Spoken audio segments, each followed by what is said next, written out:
जय हिंद दोस्तों, महेश चमोली स्वागत करता हूं आपका दून डिफेंस अचीवर्स में। सीडीएस का भी नोटिफिकेशन आउट हो गया है एनडीए की तरह ही, और आप लोग जानते होंगे एनडीए और सीडीएस साथ में ही नोटिफिकेशन और साथ में ही इनका पेपर होता है, लगभग साथ में ही पेपर होता है।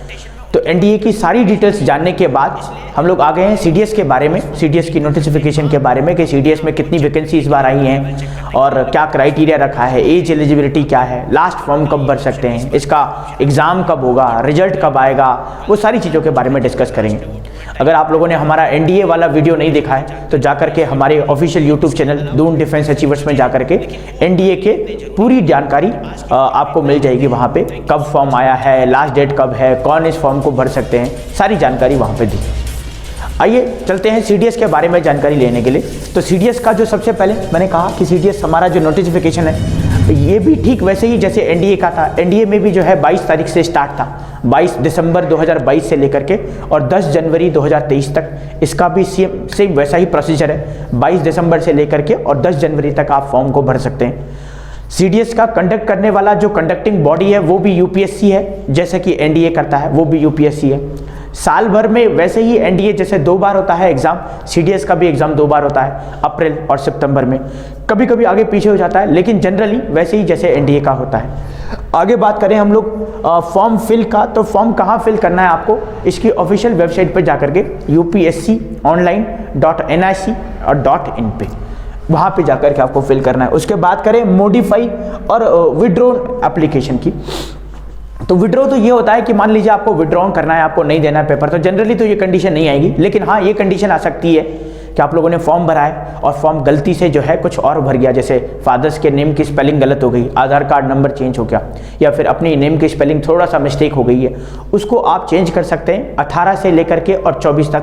लेकिन ये 18 से 24 जनवरी का टाइम है। और ठीक ऐसे ही विड्रॉ एप्लीकेशन का और मॉडिफिकेशन विंडो जो है 18 से 24 तक ओपन रहेगा एनडीए में भी। एनडीए में भी अगर ऐसा है तो वहाँ पे भी आप ऐसा कर सकते हैं। आप आगे बात करें डेट ऑफ एग्जाम की, तो 16 अप्रैल 2023 का, जनरली संडे को ही होता है, तो 16 अप्रैल 2023 का अनाउंस हो चुका है डेट ऑफ एग्जाम जो है, और अप्रैल के आसपास ही हमारा एनडीए का भी होगा। सिलेक्शन प्रोसीजर क्या रहता है, सिलेक्शन प्रोसीजर भाई इसमें क्या रहता है, पहले रिटन टेस्ट होगा, फिर हमारा एसएसबी इंटरव्यू होगा, उसके बाद मेडिकल एग्जाम होगा और उसके बाद मेरिट लिस्ट बनेगी। सेम यही प्रोसीजर हमारा एनडीए का भी रहता है। उसके बाद बात करें भाई एडमिट कार्ड कब रिलीज होगा। एडमिट कार्ड बेटा जब रिलीज होगा तो वो आपके जब एग्जाम होने वाला होगा अप्रैल में, कब अप्रैल में, 16 अप्रैल में, तो उसके 2 हफ्ते पहले जो है आप ये भरना स्टार्ट कर देंगे। तो ये सारी चीज़ें जो है आपको सीडीएस नोटिफिकेशन में मिल जाएंगी। आगे भी हम लोग डिस्कस करेंगे, आगे हम डिस्कस करेंगे भाई इसका जो है वैकेंसी कितना रहा, या फिर कौन कौन लोग इसको अप्लाई कर सकते हैं, एज का क्राइटेरिया क्या रहा। तो चलिए बढ़ते हैं आगे वीडियो की तरफ। तो चलिए बच्चों बात करते हैं एजुकेशन क्वालिफिकेशन और वैकेंसीज की, कि सीडीएस में ऑफिशियली कितनी वैकेंसीज हैं और यूपीएससी ऑफिशियली क्या कहता है कि क्या एलिजिबिलिटी क्राइटेरिया आपके पास होना चाहिए सीडीएस को अप्लाई करने के लिए। तो चलिए चलते हैं नोटिफिकेशन की तरफ। तो सीडीएस का 2023 का 1 अप्रैल वाला वैकेंसीज का क्या क्राइटेरिया है। आईएमए देहरादून जो है आप जानते होंगे कि इसमें एक तो सीडीएस में आईएमए होता है, आईएनए होता है, एयरफोर्स अकेडमी होता है। तो आईएमए देहरादून के लिए 100 वैकेंसी हैं, आईएनए एजिमाला के लिए 22 हैं, एएफए इंडियन एयरफोर्स अकेडमी के लिए हैदराबाद के लिए 32 हैं, ओटीए चेन्नई मैन और वुमेन, ओटीए तो अलग हो गया, मैथ नहीं होती है इसमें, आगे भी हम लोग इसके बारे में बात करेंगे।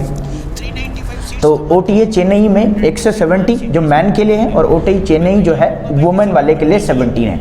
तो टोटल आप इनको कैलकुलेट करेंगे तो बन जाएगा हमारा 341। इसका मतलब हम ये कह सकते हैं कि सीडीएस में इस बार पूरे 341 वैकेंसी है।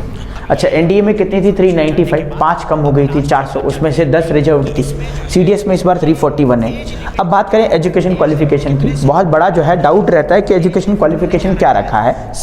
तो आईएमए, आईएनए और आईएएफ इंडियन एयरफोर्स, और इसमें आईएफए होना चाहिए। आईएमए के लिए ग्रेजुएशन डिग्री है, कोई भी ग्रेजुएशन डिग्री आपने चाहे कुछ भी किया हो, ग्रेजुएशन होना चाहिए, ग्रेजुएशन के इक्विवेलेंट होना चाहिए, आप अप्लाई कर सकते हैं आईएमए के लिए। उसके बाद सीडीएस में आईएनए इंडियन नेवल एकेडमी के लिए, या तो आपने बीई किया हो बैचलर ऑफ इंजीनियरिंग, या फिर आपने बीटेक किया हो, लेकिन 10+2 में आपके पास फिजिक्स और मैथ्स होना चाहिए। 10+2 में आपके पास फिजिक्स और मैथ्स होना चाहिए।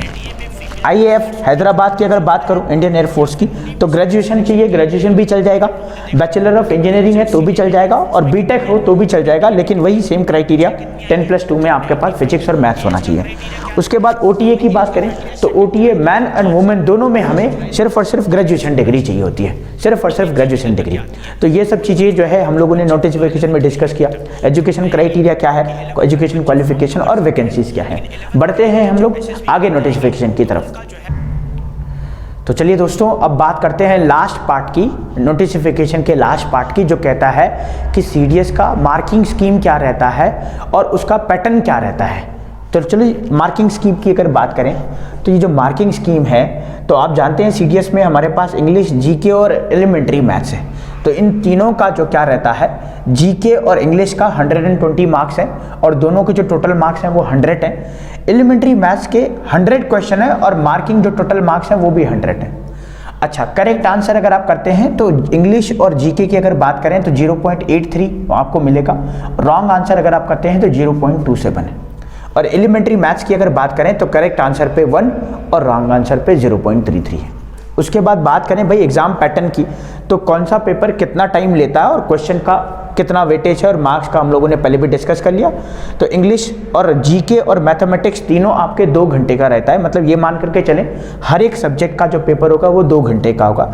टाइम तो सफिशिएंट है, लेकिन वो क्वेश्चंस के ऊपर डिपेंड करता है। ये 120, ये हम लोगों ने पहले भी डिस्कस कर लिए कि 120 मार्क्स रहेंगे इंग्लिश और GK के, 100 मार्क्स सिर्फ रहेंगे एलिमेंट्री मैथ्स के।